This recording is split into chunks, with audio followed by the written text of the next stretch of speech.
Dear students, very good morning all.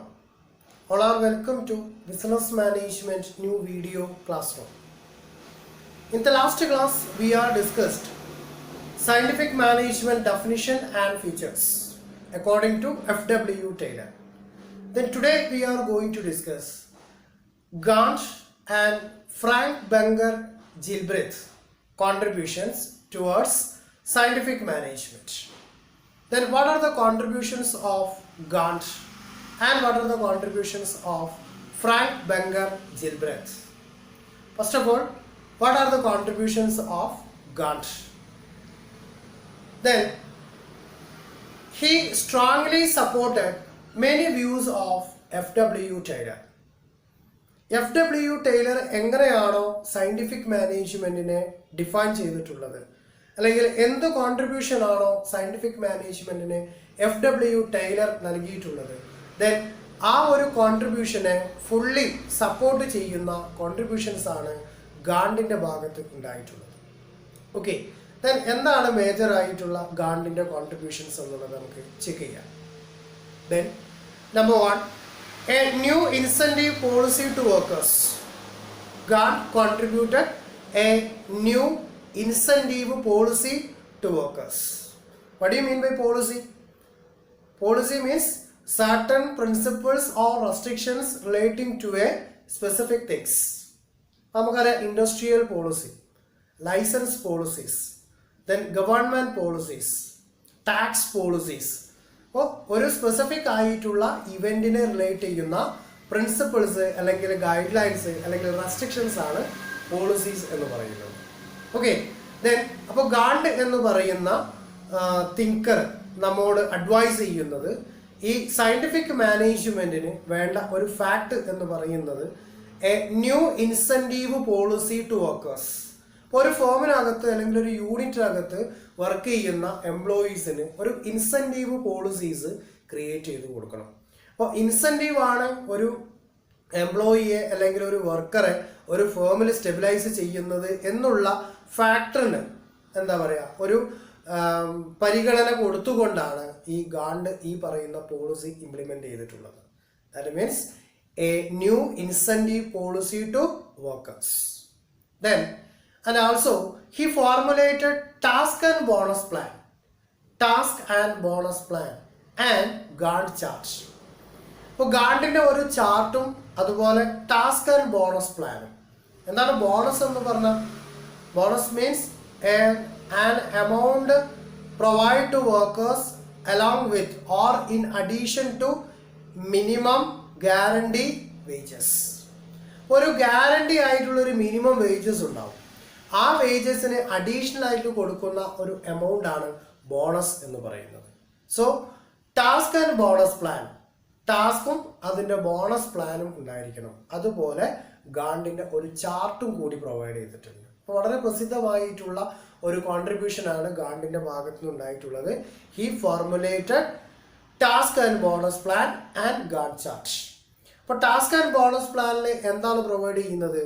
They providing extra wages for extra work to employees in addition to a guaranteed minimum wages. അപ്പോൾ extra work ചെയ്യുന്ന ആളുകൾക്ക് extra payment, അപ്പോൾ extra bonus create ചെയ്ത് കൊടുക്കണം. എന്തിൻ്റെ കൂടെ? In addition to a guaranteed minimum wages. അപ്പോൾ നമുക്കറിയാം, ഒരു ഡേ വർക്ക് ചെയ്താൽ 8 hour വർക്ക് ചെയ്താൽ അയാൾക്കൊരു 150 അല്ലെങ്കിൽ 200 അല്ലെങ്കിൽ 500 rupees മിനിമം ഗ്യാരണ്ടിയാണ്, അത് അയാൾക്ക് കൊടുക്കണം 8 hour വർക്ക് ചെയ്താൽ. അപ്പോൾ ഒരു 1 hour അഡീഷണൽ വർക്ക് ചെയ്താൽ, ഇപ്പോൾ 8 to 5 ആണ് working hours, normal working hours 8 to 5 എന്ന് പറയുന്ന ടൈമാണ്. അപ്പോൾ 5 to 6 അയാൾ വർക്ക് ചെയ്യാൻ വില്ലിങ് ആണെങ്കിൽ ആ വർക്ക് ചെയ്യുന്ന 1 hourന് എക്സ്ട്രാ ബോണസ് പേയ്മെൻറ്റ് ക്രിയേറ്റ് ചെയ്ത് കൊടുക്കണം. അപ്പോൾ അങ്ങനെ ആകുമ്പോൾ ഓരോ വർക്കേഴ്സിനും ഇപ്പോൾ നോർമൽ ടൈമിൽ വർക്ക് ചെയ്യുമ്പോൾ കിട്ടുന്നതിനേക്കാളും കൂടുതൽ ബെനിഫിറ്റ് ഇപ്പോൾ അയാൾക്ക് ഈ എക്സ്ട്രാ അവറിൽ വർക്ക് ചെയ്യുമ്പോൾ കിട്ടുന്നുണ്ടെന്ന് കണ്ടാൽ എല്ലാ ആളുകളും എന്ത് ചെയ്യും? ഈ എക്സ്ട്രാ അവറിലുള്ള സമയത്ത് വർക്ക് ചെയ്യാൻ വേണ്ടി ട്രൈ ചെയ്യും. അപ്പോൾ എന്ത് ചെയ്യും? കമ്പനീൻ്റെ പ്രൊഡക്ഷൻ എബിലിറ്റി കൂടുകയും അതിലൂടെ സെയിൽസിൻ്റെ ടേൺ ഓവർ വർദ്ധിക്കും. അതോടൊപ്പം അതിൻ്റെ ഗുഡ് വില്ലും എൻഹാൻസ് ചെയ്യും, പ്ലസ് പ്രോഫിറ്റും കൂടിക്കൊണ്ടിരിക്കും. ഓക്കെ, അപ്പോൾ അങ്ങനെ ഒരു സിറ്റുവേഷൻ ക്രിയേറ്റ് ചെയ്യണമെങ്കിൽ എന്ത് ചെയ്യണം? ഈ ടാസ്ക് ആൻഡ് ബോണസ് പ്ലാൻ. അപ്പോൾ എക്സ്ട്രാ 1 hour വർക്ക് ചെയ്താൽ ഇത്ര പേയ്മെൻറ്റ്, എക്സ്ട്രാ 2 hour വർക്ക് ചെയ്താൽ ഇത്ര പേയ്മെൻറ്റ്, ലെഷർ ടൈം യൂസ് ചെയ്യാതെ വർക്ക് ചെയ്യുകയാണെങ്കിൽ ഇത്ര പേയ്മെൻറ്റ്, ഇങ്ങനെ പറയുന്ന ഒരു ടാസ്ക് ആൻഡ് ബോണസ് പ്ലാന് എന്ത് ചെയ്യണം? ക്രിയേറ്റ് ചെയ്ത് കൊടുക്കണം. And Gantt chart. എന്താണ് ഗാണ്ട് ചാർട്ടിലൂടെ പ്രൊവൈഡ് ചെയ്യുന്നത്? അപ്പോൾ ആ ചാർട്ടിൽ ക്രിയേറ്റ് ചെയ്ത് കൊടുക്കുന്ന ഫാക്ട് എന്താ ചോദിച്ചാൽ programme evaluation and review technique. അപ്പോൾ നമ്മൾ പറഞ്ഞു നോർമൽ ടൈമിൽ എംപ്ലോയീസ് വർക്ക് ചെയ്യുന്നു അല്ലെങ്കിൽ വർക്കേഴ്സ് വർക്ക് ചെയ്യുന്നു. അപ്പോൾ അവരുടെ ജോബ് കംപ്ലീറ്റ് ചെയ്യാൻ ആവശ്യമായിട്ടുള്ള ടൈം, അവർക്ക് വേണ്ടിയിട്ടുള്ള എൻവയോൺമെൻറ്റ് അത് ക്രിയേറ്റ് ചെയ്ത് കൊടുക്കലാണ് സൂപ്പർവൈസറിൻ്റെയും മാനേജ്മെൻറ്റിൻ്റെയും ഡ്യൂട്ടി. ഓക്കെ, അപ്പോൾ എംപ്ലോയീസ് അല്ലെങ്കിൽ വർക്കേഴ്സ് എന്ത് ചെയ്യുന്നു? ആ വർക്കിൽ ഇൻവോൾവ് ആകുന്നു. അപ്പോൾ അവർക്ക് അസൈൻ ചെയ്ത് കൊടുത്തിട്ടുള്ള ടാസ്ക് ആ പറഞ്ഞിട്ടുള്ള ടൈമിനുള്ളിൽ അവർ കംപ്ലീറ്റ് ചെയ്ത് തീർക്കുന്നു. ദെൻ എക്സ്ട്രാ വർക്ക് എടുക്കാൻ അവർ വില്ലിങ് ആണെങ്കിൽ എക്സ്ട്രാ വേജസ് അല്ലെങ്കിൽ എക്സ്ട്രാ ബോണസ് അവർക്ക് അതിനു വേണ്ടി ക്രിയേറ്റ് ചെയ്ത് കൊടുക്കണം. ഓക്കെ, ദെൻ ആ വർക്ക് കഴിഞ്ഞാൽ, അതായത് നോർമൽ വർക്കും അതുപോലെ എക്സ്ട്രാ ടൈം അലോട്ട് ചെയ്ത് കൊടുത്തിട്ടുള്ള വർക്കും കംപ്ലീറ്റ് ചെയ്ത് കഴിഞ്ഞാൽ അതിനെന്ത് ചെയ്യണം? ഒരു പ്രോപ്പർ ഇവാലുവേഷൻ പ്രോസസ്സ് ഉണ്ടാവണം. Okay, then review techniques. അപ്പോൾ അതിൻ്റെ ഒരു റിവാലുവേഷൻ പ്രോസസ്സ്, ആ ഒരു ഇവാലുവേഷനെ കണ്ടക്ട് ചെയ്യണം. എന്താണ് ഓരോ ആളുകളും ചെയ്തിട്ടുള്ളത്? ഇപ്പോൾ ഡെയിലി അവർ എക്സ്ട്രാ വർക്ക് ചെയ്യുന്നുണ്ടെങ്കിൽ ഈ ഡെയിലി വർക്ക് ചെയ്യുമ്പോൾ അതിന് ഏതെങ്കിലും തരത്തിലുള്ള ഇൻക്രിമെൻ്റ് ക്രിയേറ്റ് ചെയ്ത് കൊടുക്കേണ്ടതുണ്ടോ? അതല്ലെങ്കിൽ ഇതിൻ്റെ അവരുടെ വർക്കിംഗ് പ്രോഗ്രസ് ഉണ്ടായിട്ടുണ്ടോ? ഇപ്പോൾ ഫസ്റ്റ് ഡേ എക്സ്ട്രാ വർക്ക് ചെയ്തതും second day then third day ഇതിങ്ങനെ വരുന്ന സമയത്ത് അവരുടെ വർക്കിംഗ് പ്രോഗ്രസ് എഫിഷ്യൻസി കൂടുന്തോറും വർക്കിൻ്റെ പ്രൊഡക്ഷൻസിൻ്റെ വോളിയം കൂടിയിട്ടുണ്ടോ എന്നുള്ളത് ഒരു ഇവാലുവേഷൻ പ്രോസസ്സ് കണ്ടക്ട് ചെയ്യണം. Then review techniques. ഓക്കെ, അപ്പോൾ അങ്ങനെ ഒരു ചാർട്ട് എന്ത് ചെയ്യണം? ക്രിയേറ്റ് ചെയ്യണം. അപ്പോൾ ടാസ്ക് ആൻഡ് ബോണസ് പ്ലാന്, അതുപോലെ ഒരു ഗാണ്ട് ചാർട്ട്, ഇതാര് കോൺട്രിബ്യൂട്ട് ചെയ്തിട്ടുള്ളതാണ്?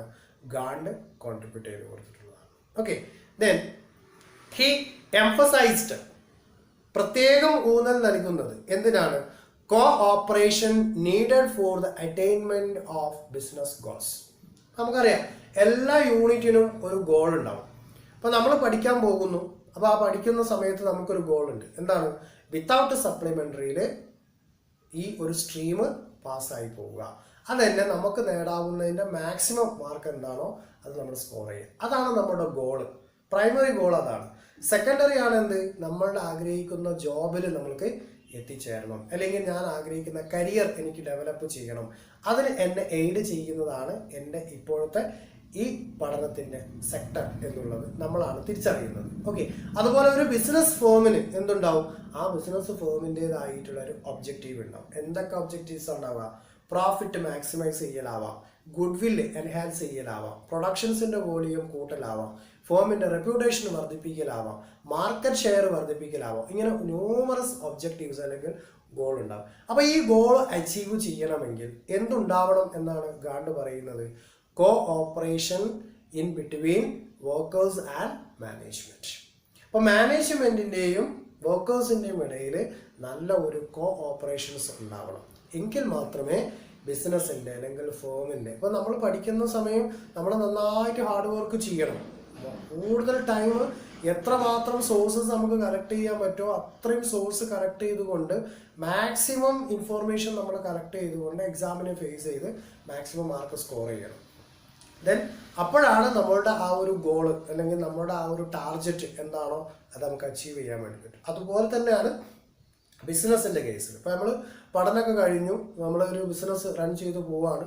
അപ്പോൾ നമ്മുടെ കോമ്പറ്റീറ്റേഴ്സിനൊക്കെ നമ്മൾ അനലൈസ് ചെയ്യുന്നുണ്ട്, അവരുടെ വീക്ക്നെസ് എന്താണ് അല്ലെങ്കിൽ അവരുടെ പോസിറ്റീവായിട്ടുള്ള ആക്ട് എന്താണ്, ഇതൊക്കെ നമ്മൾ അനലൈസ് ചെയ്തു. അപ്പോൾ നമ്മുടെ ഷോപ്പ്, നമ്മുടെ നാട്ടിൽ തന്നെ ഒരു ഷോപ്പ് നമ്മൾ റൺ ചെയ്യാൻ പോവുകയാണ്. അപ്പോൾ നമ്മൾ എന്താണ്, നമുക്കൊരു ഗോളുണ്ട്. എന്താണ് ആ ഗോള്? എന്താണ്? ഇപ്പോൾ പ്രോഫിറ്റ് ക്രിയേറ്റ് ചെയ്യലാവാം, അല്ലെങ്കിൽ കസ്റ്റമറെ റീടെൻഷൻ ചെയ്യലാവാം. അപ്പോൾ അങ്ങനെ ഒരുപാട് ഫാക്ട് നമ്മുടെ പക്കലുണ്ട്. അപ്പോൾ ആ കസ്റ്റമറെ റീടെൻഷൻ ചെയ്താൽ തന്നെ മാക്സിമം നമുക്ക് സെയിൽസ് ഉണ്ടാവും, ഓട്ടോമാറ്റിക്കലി പ്രോഫിറ്റ് ജനറേറ്റ് ചെയ്യും. കസ്റ്റമർ റീടെൻഷൻ ചെയ്തു എന്ന് പറഞ്ഞാൽ തന്നെ ഫോമിന് ഗുഡ് വിൽ ഉണ്ട് എന്നുള്ളതാണ്. ഫേമിന് എങ്ങനെയാണ് ഗുഡ് വിൽ ഉണ്ടാവുക? ഇപ്പോൾ ഒരു കസ്റ്റമർ വന്നു പോയി പിന്നെ അയാൾ ആ ഷോപ്പിലേക്ക് തിരിഞ്ഞു നോക്കുന്നതിന് കണ്ട അയാൾ ഓട്ടോമാറ്റിക്കലി ആ നെഗറ്റീവ് ഇംപ്രഷൻ എന്ത് ചെയ്യും? മറ്റെല്ലാ ആളുകൾക്കും സ്പ്രെഡ് ചെയ്തു പോകും. അപ്പോൾ പിന്നെ ആളുകളുടെ എണ്ണം കുറയും. അപ്പോൾ കസ്റ്റമർ റീറ്റൻഷൻ ചെയ്യുക എന്നുള്ളതാണ് ഏതൊരു ബിസിനസ്മാൻ്റെയും പ്രൈമറി മോട്ടീവ്. അതുണ്ടായാൽ തന്നെ ഓട്ടോമാറ്റിക്കലി അവരെന്ത് ചെയ്യും, അവരുടെ ഫ്രണ്ട്സ്, റിലേറ്റീവ്, നൈബേഴ്സ്, ക്ലാസ്മേറ്റ്സ് ഇവർക്കൊക്കെ ഈ ഇൻഫർമേഷൻ ഷെയർ ചെയ്യും. അപ്പോൾ അവരുടെ ഭാഗത്തു നിന്നൊക്കെ കോൺട്രിബ്യൂഷൻ നമ്മുടെ ഷോപ്പിലേക്ക് വരും. ഓട്ടോമാറ്റിക്കലി നമുക്ക് സെയിൽസ് വോളിയം കൂടുകയും ചെയ്യും. ഓക്കെ, അപ്പോൾ അങ്ങനെ ഒരു അന്തരീക്ഷം, അതായത് ആ ഒരു ബിസിനസ് ഫേമിൻ്റെ ഗോള് എന്താണോ അത് അച്ചീവ് ചെയ്യാൻ വേണ്ടിയിട്ട് നല്ല ഒരു കോപ്പറേഷൻ മാനേജ്മെൻറ്റിൻ്റെയും വർക്കേഴ്സിൻ്റെയും ഇടയിൽ ഉണ്ടെങ്കിൽ മാത്രമേ അത് ക്രിയേറ്റ് ചെയ്യാൻ വേണ്ടി പറ്റൂ. ഓക്കെ, അപ്പോൾ നമ്മൾ എന്ത് ചെയ്യണം, ഒരു അഡ്വൈസ് കൊടുക്കുന്നിടത്ത്, അതുപോലെ സിസ്റ്റം ഓഫ് മെത്തേഡ് അണ്ടർസ്റ്റാൻഡ് ചെയ്യുന്നിടത്ത്, ഇതൊക്കെ ഒരു കോപ്പറേഷൻ ഉണ്ടെങ്കിൽ മാത്രമേ എന്ത് ചെയ്യാൻ പറ്റുള്ളൂ, ഡെവലപ്പ് ചെയ്ത് കൊണ്ടുപോകാൻ വേണ്ടി പറ്റുള്ളൂ. ഓക്കെ, ദെൻ ഗാണ്ടിന്റെ അടുത്തൊരു കോൺട്രിബ്യൂഷൻ എന്ന് പറയുന്നത് he considered management as A leadership function. ഒരു ലീഡറും അയാൾക്ക് ഒത്തിരി ഫോളോവേഴ്സും ഉണ്ടാവും. ഓക്കെ, അപ്പോൾ ഒരു ലീഡർക്ക് കമാൻഡിങ് പവർ ഉണ്ട്, അപ്പോൾ അത് കമാൻഡ് ചെയ്യുന്നു. അപ്പം മാനേജ്മെന്റ് അതിൻ്റെ ഡിസിപ്ലിൻ നിന്നുകൊണ്ട് ഒരുപാട് റെസ്ട്രിക്ഷൻസ്, റൂൾസ്, ഗൈഡ് ലൈൻസ് ഇത് പ്രൊവൈഡ് ചെയ്യുന്നു. ആർക്ക് വേണ്ടിയിട്ടാണ്? ആ ഒരു സ്ഥാപനത്തിന് വേണ്ടിയിട്ട്.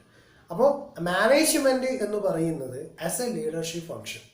ഒരു ലീഡർ എന്താ ചെയ്യുന്നത്, ആ ക്ലാസ്സിലുള്ള അല്ലെങ്കിൽ ആ ഗ്രൂപ്പിലുള്ള മുഴുവൻ മെമ്പേഴ്സിനും മറ്റു ലീഡേഴ്സുമായിട്ട് കോമ്പീറ്റ് ചെയ്തുകൊണ്ട് ഇന്നോവേറ്റീവ് ആയിട്ടുള്ള ഫാക്ട് എന്ത് ചെയ്യുന്നു, അവരുടെ ഇടയിലേക്ക് ഇൻട്രൊഡ്യൂസ് ചെയ്ത് കൊടുക്കുന്നു. അപ്പോൾ ആ ഫോളോവേഴ്സ് ഈ മാക്സിമം എഫേർട്ട് എടുത്തുകൊണ്ട് എന്താണോ നമ്മുടെ ലീഡർ നമ്മോട് പറഞ്ഞിട്ടുള്ളത് അത് അച്ചീവ് ചെയ്യാൻ വേണ്ടി ട്രൈ ചെയ്യുന്നു.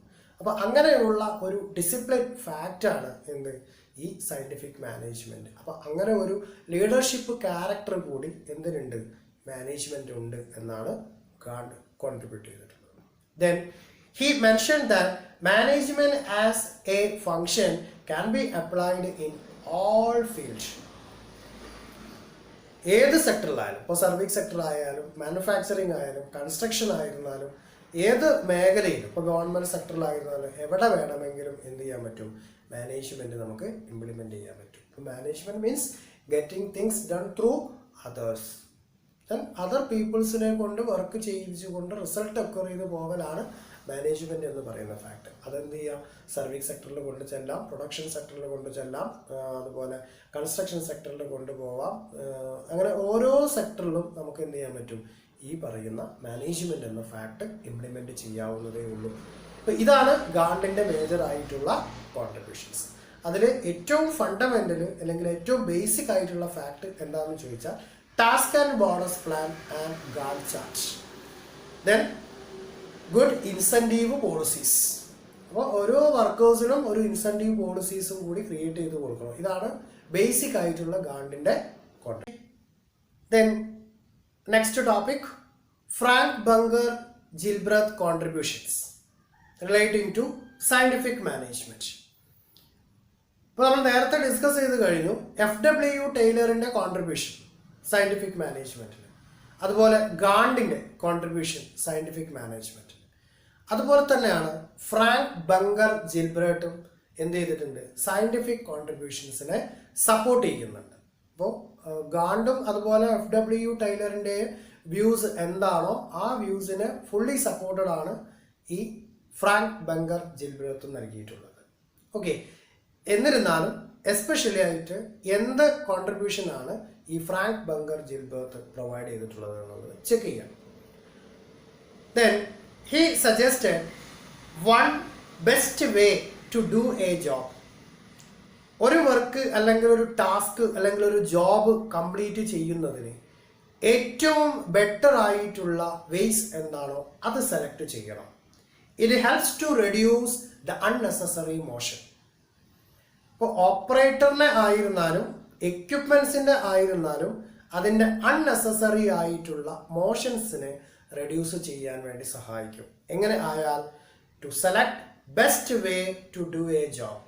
ഒരു ജോബ് അല്ലെങ്കിൽ ഒരു ടാസ്ക് നമ്മൾ അസൈൻ ചെയ്ത് കൊടുത്താൽ അതിൽ ഏറ്റവും സിമ്പിളായിട്ടുള്ള മെത്തേഡ് എന്താണോ അത് യൂട്ടിലൈസ് ചെയ്യുകയാണെന്നുണ്ടെങ്കിൽ അൺനെസസറീസ് ആയിട്ടുള്ള മോഷൻസ് ഒഴിവാക്കാൻ വേണ്ടി സാധിക്കും. That means motion study. Motion study എന്ന് പറഞ്ഞാൽ എന്താ, അതാണ് സെക്കൻഡ് പാർട്ടിൽ അദ്ദേഹം കോൺട്രിബ്യൂട്ട് ചെയ്തിട്ടുള്ളത്. Then suggested the study of motion or motion study. Motion study എന്ന് പറഞ്ഞാൽ എന്താ, then movement of equipment or operators. അപ്പോൾ ഓപ്പറേറ്ററും അതുപോലെ എക്യുപ്മെൻസും എന്താണ് മൂവ്മെൻറ്റ് നടത്തുക. ഇത് അൺനെസസറി ആണെങ്കിൽ എന്തുണ്ടാവും? വേസ്റ്റ്ഫുൾ ആയിരിക്കും. പ്രൊഡക്ഷൻസിൻ്റെ കേസിലും കമ്പനീൻ്റെ എഫിഷ്യൻസിയുടെ കാര്യത്തിലും വേസ്റ്റ്ഫുൾ ആയിരിക്കും. അതുകൊണ്ട് എന്തായിരിക്കുക, പ്രോപ്പർ പ്ലേസിൽ പ്രോപ്പർ ടൈമിൽ എക്യുപ്മെൻസും മെഷീനറിയും ഓപ്പറേറ്ററും ഉണ്ടായിരിക്കണം. അപ്പോൾ ആ മെഷീനറി ഹാൻഡിൽ ചെയ്യാൻ ഒക്യുപ്പൈഡ് ആയിട്ടുള്ള അല്ലെങ്കിൽ സ്കിൽഡ് ആയിട്ടുള്ള ലേബേഴ്സിനെ അവിടെ അപ്പോയിൻറ്റ് ചെയ്യണം. അപ്പോൾ അവർക്ക് കയ്യെത്തും ദൂരങ്ങളിൽ അല്ലെങ്കിൽ അവർക്ക് ഹാൻഡിൽ ചെയ്യാൻ പറ്റുന്ന രീതിയിലായിരിക്കണം മെഷീൻസിനെ എന്ത് ചെയ്തിട്ടുള്ളത്, ഇൻസ്റ്റാൾ ചെയ്തിട്ടുള്ളത്. അപ്പോൾ അങ്ങനെ ഒരു ഡിസിഷൻസ് അല്ലെങ്കിൽ അങ്ങനെ ഒരു ഒക്യുപ്പൈ അവിടെ ചെയ്തിട്ടുണ്ട് എങ്കിൽ വളരെ സുഗമമായിട്ട് സ്ഥാപനം റൺ ചെയ്തു പോകാൻ വേണ്ടി സാധിക്കും. അപ്പോൾ ഓക്കെ, മോഷൻ സ്റ്റഡിയെ കുറിച്ചിട്ടും അതുപോലെ one best way to do a job എന്നുള്ള ഫാക്റ്റും ആര് കോൺട്രിബ്യൂട്ട് ചെയ്തു? ഈ ഫ്രാങ്ക് ബങ്കർ ജിൽബ്രത്ത് കോൺട്രിബ്യൂട്ട് ചെയ്തു. Then on the same way ഇപ്പോൾ നമ്മൾ ടൈലർ പറഞ്ഞിട്ടുള്ള അതേ ഫാക്റ്റിനെ സപ്പോർട്ട് ചെയ്യുകയാണ് ഇവിടെയും ചെയ്യുന്നത്. That means training to workers on every beginning. Training to workers on every beginning, അതായത് ഒരു നമ്മൾ പറഞ്ഞു സയൻറ്റിഫിക് മെത്തേഡിലൂടെ വർക്കേഴ്സിനെ അല്ലെങ്കിൽ ലേബേഴ്സിനെ സെലക്ട് ചെയ്യണം. അപ്പം അങ്ങനെ സെലക്ട് ചെയ്തിട്ടുള്ള അതായത് സെലക്റ്റഡ് കാൻഡിഡേറ്റ്സിന് അല്ലെങ്കിൽ വർക്കേഴ്സിന് എന്ത് ചെയ്യണം? പ്രോപ്പർ ട്രെയിനിങ് അലോട്ട് ചെയ്ത് പോകണം. എപ്പോൾ? On every beginning. അപ്പോൾ അവർ ജോയിൻ ചെയ്തു ഫേമിലേക്ക് നമ്മൾ സെലക്ട് ചെയ്ത് കഴിഞ്ഞാൽ ഉടനെ തന്നെ എന്ത് ചെയ്യണം? പ്രോപ്പർ ട്രെയിനിങ് ഫെസിലിറ്റീസ് ആ എംപ്ലോയീസിന് കൊടുത്തിരിക്കണം. അങ്ങനെ ആണെങ്കിൽ മാത്രമേ എന്ത് ചെയ്യാൻ പറ്റുള്ളൂ? ഫേമിൻ്റെ ഗോള് അച്ചീവ് ചെയ്യാൻ വേണ്ടി സാധിക്കും. Then A position plan of promotion. ഇപ്പോൾ വെൽ സ്ട്രക്ചേർഡ് ആയിരിക്കണം. അപ്പോൾ ആ ഒരു സ്ട്രക്ചറിൽ ഓരോ എംപ്ലോയീസിൻ്റെയും ഫാക്ടറിയിലെ ഗേറ്റ് മുതൽ അയാൾ ഔട്ടായി പോകുന്നത് വരെയുള്ള ഓൾ ഫാക്റ്റും എന്ത് ചെയ്യിക്കണം? സ്ട്രക്ചേർഡ് ആയിരിക്കണം. അപ്പോൾ ആ ഒരു പ്രൊമോഷൻ ടെക്നിക്സ്, അയാളുടെ വർക്കിംഗ് കണ്ടീഷൻസ്, അയാളുടെ വർക്കിംഗ് ഷെഡ്യൂള് അല്ലെങ്കിൽ വർക്കിംഗ് പ്രൊഫൈല്, ഇതൊക്കെ എന്തായിരിക്കണം? പ്രീ പ്ലാൻഡ് ആയിരിക്കണം. അപ്പോൾ അങ്ങനെ ഒരു സ്ട്രക്ചർ ക്രിയേറ്റ് ചെയ്തെങ്കിൽ മാത്രമേ മാനേജ്മെൻറ്റ് സക്സസ്ഫുൾ ആവുകയുള്ളൂ. Okay, then methods four avoiding wasteful and unproductive movement. Then അപ്പോൾ എന്ത് ചെയ്യുക? ഇന്നോവേറ്റീവ് ആയ ടെക്നിക്സുകൾ അല്ലെങ്കിൽ സിമ്പിൾസ് അല്ലെങ്കിൽ മെത്തേഡുകൾ യൂട്ടിലൈസ് ചെയ്യണം. അപ്പോൾ അങ്ങനെ യൂട്ടിലൈസ് ചെയ്യുകയാണെങ്കിൽ, അതായത് അഡ്വാൻസ്ഡ് ടെക്നോളജീസ് യൂസ് ചെയ്തുകൊണ്ട് ഇപ്പോൾ ഓരോ സോഫ്റ്റ്വെയർ നമ്മൾ യൂട്ടിലൈസ് ചെയ്യുകയാണെന്നുണ്ടെങ്കിൽ ഓരോ ഫാക്ടർ, ഇപ്പോൾ ഒരു എംപ്ലോയീസിൻ്റെ ഗേറ്റ് കടന്നാലുള്ള അയാളുടെ അറ്റൻഡൻസ് റെക്കോർഡ് ചെയ്യുക, അതുപോലെ അയാൾ ഔട്ടായി കഴിഞ്ഞാലുള്ള അറ്റൻഡൻസ് റെക്കോർഡ് ചെയ്യുക, അയാളുടെ വർക്ക്, അയാളുടെ വേജ് ഷീറ്റ്, ഇതൊക്കെ ഇന്നോവേറ്റീവ് ആയിട്ടുള്ള സോഫ്റ്റ്വെയറിലൂടെയാണ് നമ്മൾ ഇംപ്ലിമെൻറ്റ് ചെയ്യുന്നതെങ്കിൽ നമ്മൾക്ക് ഈസിലി അതിൻ്റെ റിവ്യൂ ടെക്നിക്സും ഇവാലുവേഷൻ പ്രോസസ്സും കംപ്ലീറ്റ് ചെയ്യാൻ വേണ്ടി പറ്റും. ഓക്കെ, അപ്പോൾ ഒറ്റ ആളുടെ പക്കൽ ഈ പറയുന്ന ഫുൾ ഫാക്റ്റും, അതായത് ഒരു എംപ്ലോയി എടുത്തു കഴിഞ്ഞാൽ അയാളുടെ A to Z റിസൾട്ടും ഒരാളുടെ പക്കൽ ഉണ്ടാവുക എന്ന് പറഞ്ഞാൽ അത്തരത്തിലുള്ള ഒരു അഡ്വാൻസ്ഡ് മെത്തേഡ് എന്ത് ചെയ്യണം? ഇതിനകത്ത് യൂട്ടിലൈസ് ചെയ്യണം. So then to utilize any advanced method for avoiding wasteful and unproductive movements. അപ്പോൾ അൺനെസസറി ആയിട്ടുള്ള മൂവ്മെൻറ്റും അല്ലെങ്കിൽ പ്രൊഡക്ഷൻസിൻ്റെയും ഫാക്റ്റും എന്ത് ചെയ്യാൻ പറ്റും? അവോയ്ഡ് ചെയ്യാൻ വേണ്ടി പറ്റും. അതായത് കോമ്പറ്റീഷൻസിൻ്റെ ലെവല് കസ്റ്റമറിൻ്റെ നീഡ് അല്ലെങ്കിൽ അവരുടെ ഒബ്ജക്റ്റീവ് അല്ലെങ്കിൽ അവരുടെ അച്ചീവ്മെൻറ്റ് എന്താണോ അത് എത്തിച്ചേരാൻ വേണ്ടിയിട്ട് ഈ പറയുന്ന ന്യൂ മെത്തേഡുകൾ ഫോളോ ചെയ്യണം എന്നുള്ളതാണ് ഫ്രാങ്ക് ബങ്കർ ജിൽബ്രത്ത് കോൺട്രിബ്യൂട്ട് ചെയ്തിട്ടുള്ളത്. അപ്പോൾ ടോട്ടലി FW ടൈലർ ആയിക്കോട്ടെ, ഗാണ്ട്, അതുപോലെ ഈ ഫ്രാങ്ക് ബങ്കർ ജിൽബ്രത്ത് ആയിക്കോട്ടെ, ഇവരെല്ലാം കോൺട്രിബ്യൂട്ട് ചെയ്ത് എത്തുന്നത് ഒരു ഫാക്റ്റിലേക്കാണ്. എന്താണ്? നല്ല ഒരു സയൻറ്റിഫിക് മെത്തേഡ് ഉപയോഗിച്ചുകൊണ്ട് ലേബേഴ്സിനെ സെലക്ട് ചെയ്യണം അല്ലെങ്കിൽ വർക്കേഴ്സിനെ സെലക്ട് ചെയ്യണം, അവർക്ക് പ്രോപ്പർ ട്രെയിനിങ് കൊടുക്കണം, അവർക്ക് ഇന്നോവേറ്റീവ് ആയിട്ടുള്ള സ്കീമുകൾ അലോട്ട് ചെയ്ത് പോകണം. അങ്ങനെയാണെങ്കിൽ, അതായത് human being is the fundamental factor of every unit. So അവർക്ക് എന്തുമാത്രം ഡെവലപ്മെന്റ് നമ്മൾ കൊടുക്കുന്നുണ്ടോ അത് ഓട്ടോമാറ്റിക്കലി എന്ത് ചെയ്യും? ആ ഫോമിൻ്റെ റിസൾട്ടിനെ ഇൻക്രീസ് ചെയ്യാൻ വേണ്ടി സഹായിക്കും. അപ്പോൾ ആ ഒരു ലെവലിലേക്കാണ് ഈ സയൻറ്റിഫിക് മെത്തേഡ് ഉരുത്തിരിഞ്ഞു വരുന്നത്. ഇപ്പോൾ നമ്മളൊരു ഫോമിനകത്ത് വർക്ക് ചെയ്യുമ്പോൾ ഇപ്പോൾ consumer is the king of the market എന്നാണെന്ന് പറയുക. കൺസ്യൂമർ തീരുമാനിക്കുകയാണ് ആ പ്രോഡക്റ്റ് ഞങ്ങൾക്ക് വേണ്ട, ആ പ്രോഡക്റ്റിൻ്റെ കളർ കൊണ്ട് ഞങ്ങൾ അത് ഇഷ്ടപ്പെടുന്നില്ല, അല്ലെങ്കിൽ അതിൻ്റെ പ്രൈസ് കൊണ്ട് ഞങ്ങൾ അതിന് സാറ്റിസ്ഫൈഡ് അല്ല, അല്ലെങ്കിൽ അതിൻ്റെ ക്വാളിറ്റി ബേസിൽ ഞങ്ങൾ അതിന് സാറ്റിസ്ഫൈഡ് അല്ല. അപ്പോൾ കൺസ്യൂമറാണ് കിങ് ഓഫ് ദ മാർക്കറ്റ്. അപ്പോൾ മാർക്കറ്റിലൊരു ഷോപ്പ് നിലനിൽക്കണോ വേണ്ടേ എന്ന് തീരുമാനിക്കുന്നത് കൺസ്യൂമറാണ്. അതുപോലെ തന്നെയാണ് ഒരു ഫേമിൻ്റെ സക്സസ്ഫുൾ എന്ന് പറയുന്നത് ആ ഫേമിനകത്തുള്ള ഹ്യൂമൻ ബീയിങ്സ് ആണ്. അപ്പോൾ ഹ്യൂമൻ ബീയിങ്സിന് കൊടുക്കാവുന്ന മാക്സിമം സപ്പോർട്ട് എന്താണോ, അപ്പോൾ അവരുടെ ഭാഗത്തുള്ള പാർട്ടിസിപ്പേഷൻ എന്താണോ അത് മാക്സിമം കറക്റ്റ് ചെയ്തുകൊണ്ട് മാനേജ്മെൻറ്റ് റിസൾട്ട് അക്വയർ ചെയ്യുന്നിടത്ത് ഇൻവോൾവ്മെൻറ്റ് ഉണ്ടാക്കിയെടുത്താൽ എന്തായിരിക്കും മാക്സിമം റിസൾട്ട് ആ സൊസൈറ്റിയിൽ നിന്ന് ആ ഫേമിന് ഉരുത്തിരിച്ചെടുക്കാൻ വേണ്ടി പറ്റും. അതാണ് ഈ ഒരു സയൻറ്റിഫിക് മാനേജ്മെൻറ്റിലെ കോൺട്രിബ്യൂഷൻസിലൂടെ പറയുന്നത്. അപ്പോൾ അൺനെസസറി ആയിട്ടുള്ള ഫാക്റ്റുകൾ ഒഴിവാക്കുക, ഔട്ട്ഡേറ്റഡ് ആയിട്ടുള്ള മെത്തേഡുകൾ ഒഴിവാക്കുക. അപ്പോൾ ഇന്നോവേറ്റീവ് ആയിട്ടുള്ള മെത്തേഡുകൾ ഫോളോ ചെയ്തുകൊണ്ട് ഇന്നോവേറ്റീവ് ആയിട്ടുള്ള ഫാക്റ്റ് ഇംപ്ലിമെൻറ്റ് ചെയ്തുകൊണ്ട് റിസൾട്ട് ഒക്കർ ചെയ്യാൻ വേണ്ടി ട്രൈ ചെയ്യണം എന്നുള്ളതാണ് ഈ സയൻറ്റിഫിക് മാനേജ്മെൻറ്റിൻ്റെ സമ്മറി ആയിട്ട് പറയുന്നത്. Okay, is clear?